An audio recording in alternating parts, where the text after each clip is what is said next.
It was 1868, and me and my older brothers were pulling a tidy profit running cattle into Juarez, Mexico. One night after my brothers retired for the evening, I found a little poker game in a cantina with a couple of cowboys. And I just couldn't lose. I even won an old Spanish coin that had to be 100 years old. Well, I was mighty pleased with myself the next morning as my brothers and I rode for Texas. But before we crossed the border, those cowboys caught up with us. It was Johnny Ringo, Roscoe Bob Bryant, and another asshole named Jim. They wanted their money back and everything else we had, including our lives, as those boys didn't want us coming for them later. Bob put that old Spanish coin in my mouth and said, "I won't have it said that I left you with nothing, boy." Well, those horses bolted, and there we hung as those bastards rode away. The branch finally snapped under the weight of the three of us, but being my older brothers were bigger and heavier, they were already dead. And right then I swore to myself that I would avenge them. Ringo you know about. But Bob eluded me, until I heard he was riding with the Wild Bunch.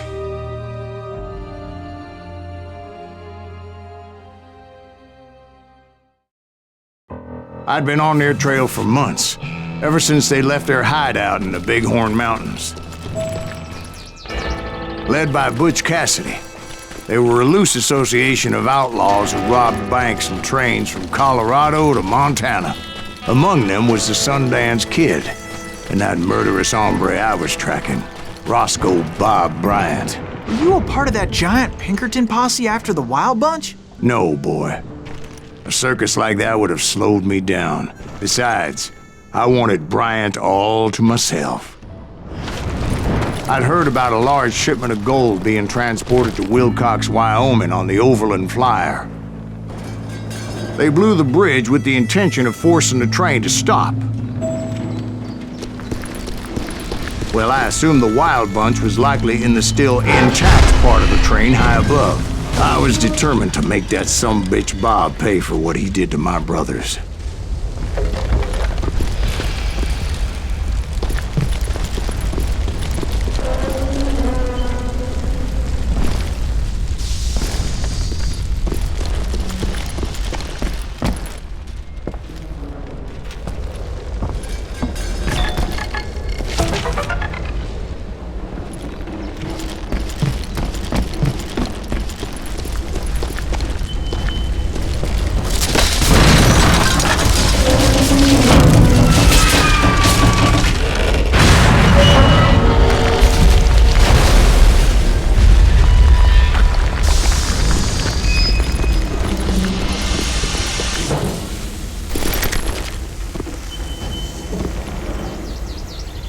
I found the device they used to blow the tracks, so I knew I was headed in the right direction.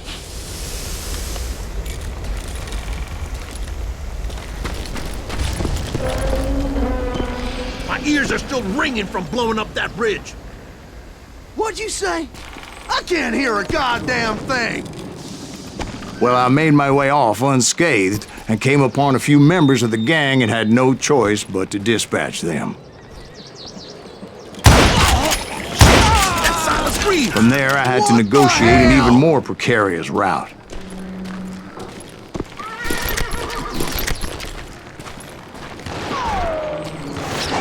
But first, I would need to get my ass out of there.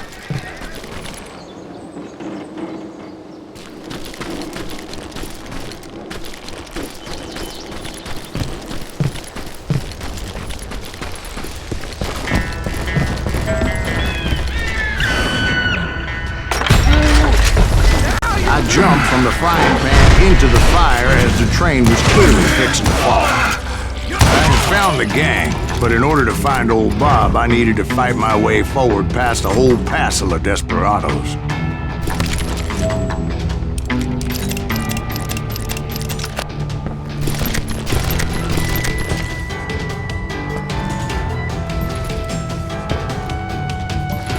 Outside, inside, any way I could, I made my way towards my prey.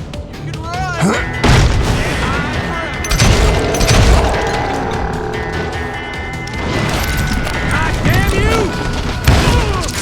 what about the passengers? It was mostly a freight train, as I recall. There were no passengers aboard that day. That's right! Run!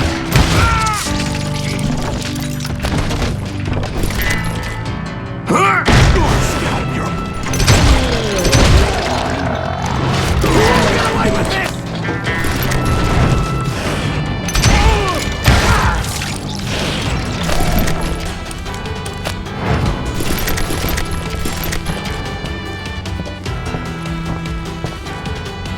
As I mentioned before, I am not fond of heights. But I was too busy dodging bullets to worry about falling to my death.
Times it was like shooting ducks in a shooting gallery. The only difference is these damn ducks shot back.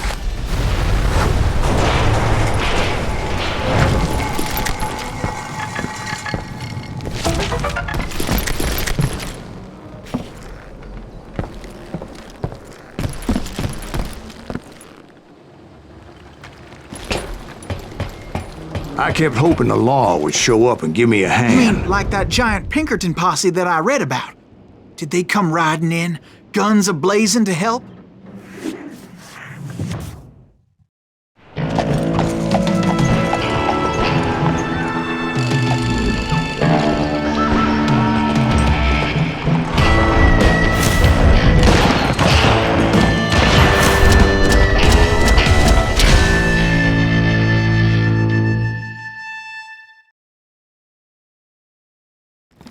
Help?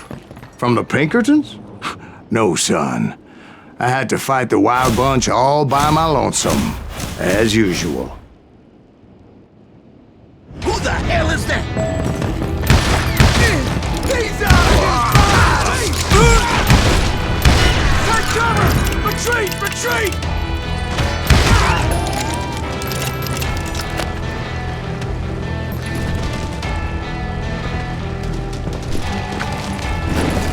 He's killing everybody! Hell's a coming!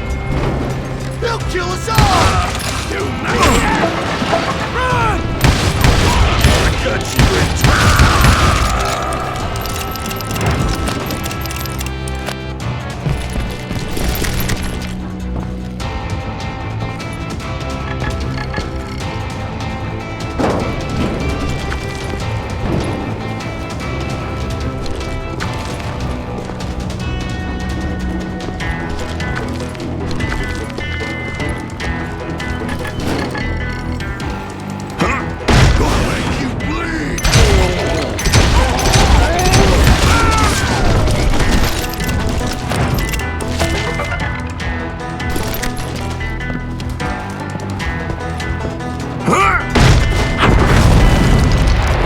My guess is those dime novels didn't portray this as it happened, did they? Only a few stragglers were left, and I had to cut them down pronto if I was going to stay on old Bob's trail.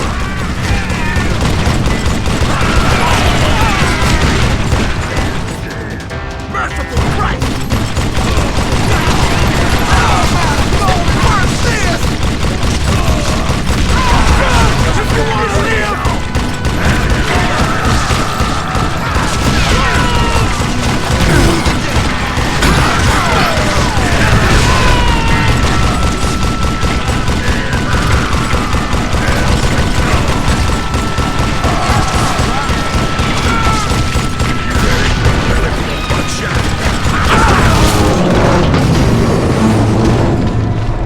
Once I silenced all those guns, I went searching for my nemesis, determined to finally have my justice. But the only survivor who welcomed me was George Flat-Nose Curry. Who was he? The fastest gun in the gang.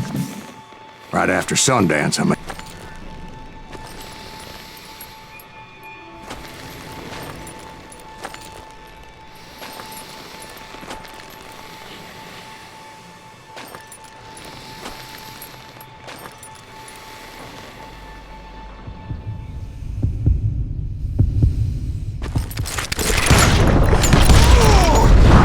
On that very same day, Butch Cassidy and the Sundance Kid decided to leave the Wild Bunch behind and decamped for South America.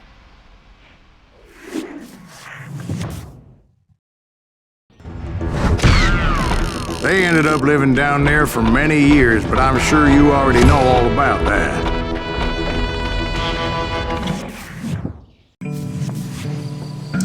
I tried to find Bob Bryant, but it was as if he'd disappeared. Sometime later, I heard the Wild Bunch was back together. Kid Curry escaped from jail, and now he was running the whole shebang. So I took to their trail, as I was still in pursuit of my brother's killer and hoped that he was back with him.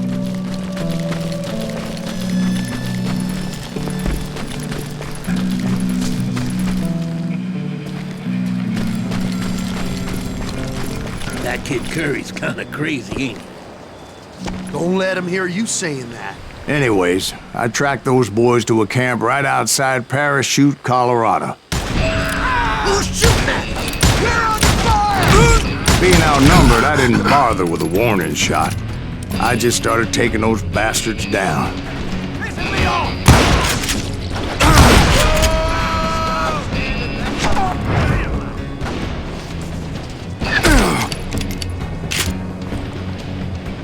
It's you or me!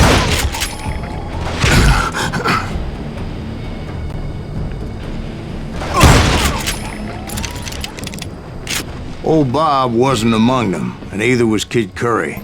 I could sense him close by, however, plotting something nasty. I just needed a clue as to their whereabouts.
I found one.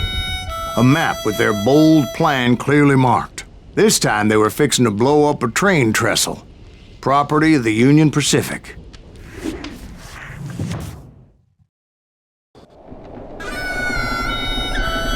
The plan clearly indicated how they were fixing to undermine several of the weakest wooden supports.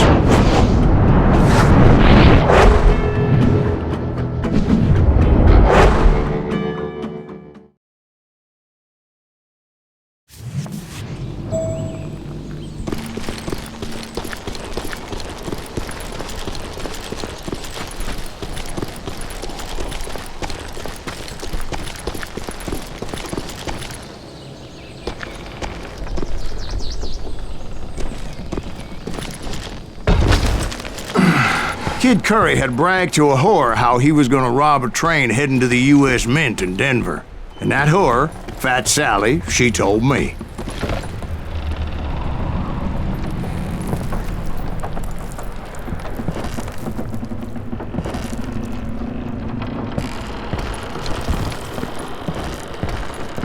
The bridge was rigged with dynamite, so I decided I'd best be careful confronting those bastards.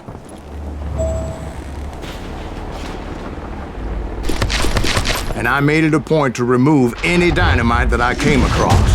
A moment later, I saw a ladder that somehow had escaped my attention. Don't you blow us up now. Don't worry, I know what I'm doing.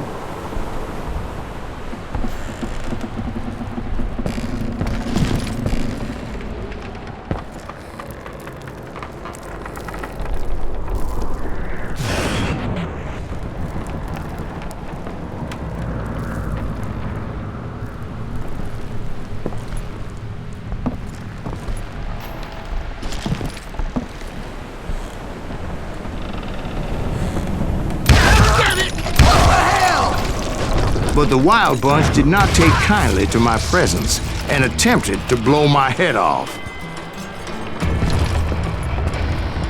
It appeared the kid had found a number of new recruits to bolster their ranks. Guess there's always desperate men willing to trade their lives for stolen treasure. Come on out, you yellow bastard!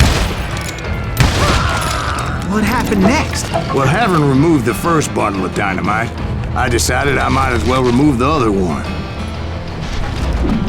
Once that was done, I figured I'd find my way from there.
So, what happened then? Had to remove more of that damn dynamite.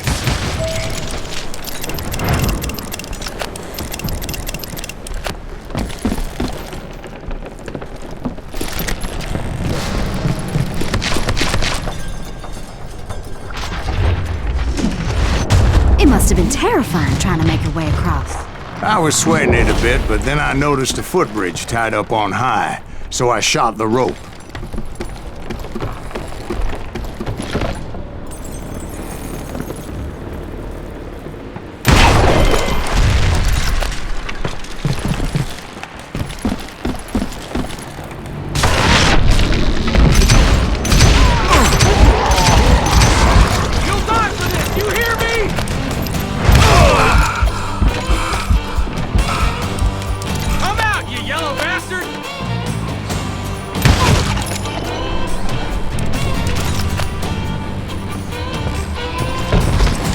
So that was all the dynamite?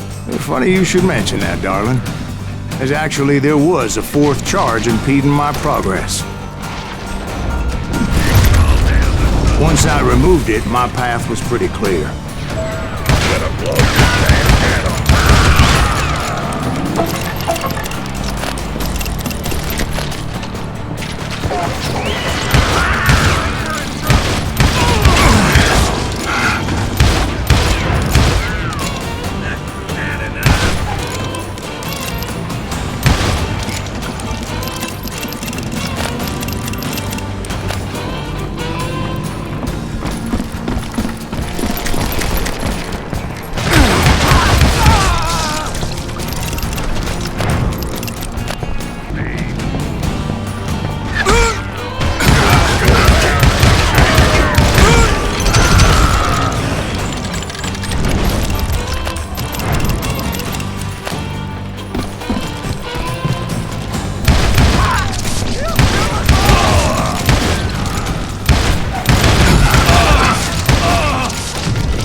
killing me. Show yourself, coward!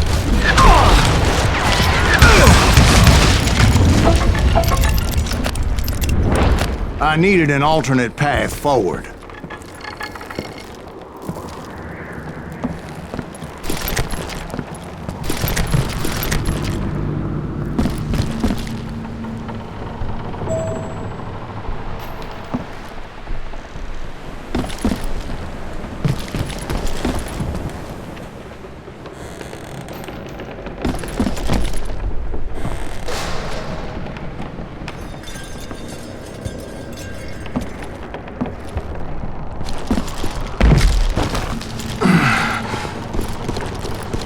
Luckily, I found a cave, and as I made my way back to the bridge, I saw something that concerned me.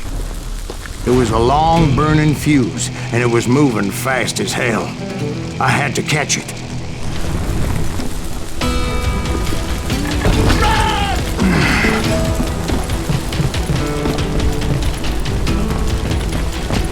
The burning fuse was so damn quick, I had to run like the wind.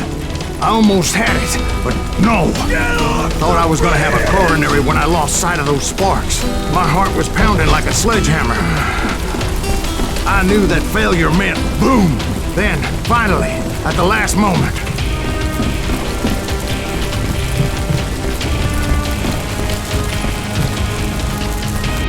Whew. Of course, I was successful, or clearly I wouldn't be talking to you folks here today. Naturally, I removed the last dynamite charge. Well, it was a touching reunion. But by this time, I was thoroughly exhausted and dragging my ass as I was not a young man anymore.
Eventually, I brought that tunnel down. And that's when I met Kid Curry himself. He had decided to stop pussyfooting around and deal with me personally.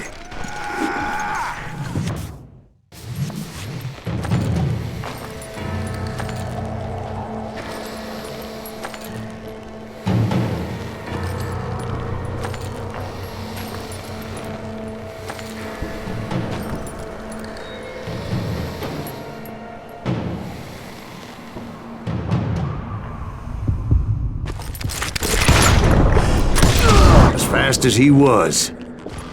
I was just a bit faster.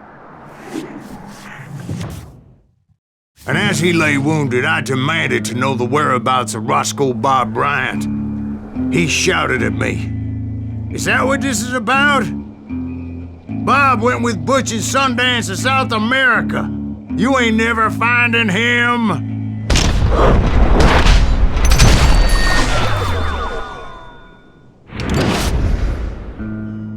Those were his last words.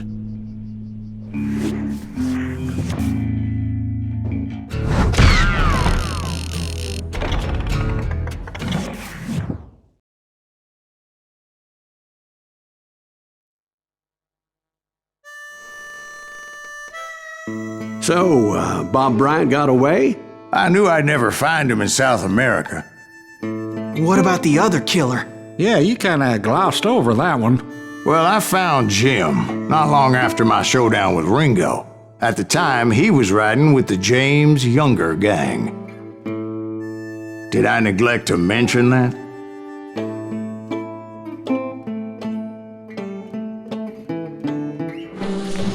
Jesse James? The greatest outlaw who ever lived? Jesse and his kin rode with Quantrill when he raided Lawrence, Kansas, and killed near 200 people, boy. Nothing great about that. And from there, him and his brother went on to rob banks and trains from Kansas to Missouri. Which is why there was such a rich bounty on their heads. 40 grand for both of them, dead or alive. That's one hell of a payday.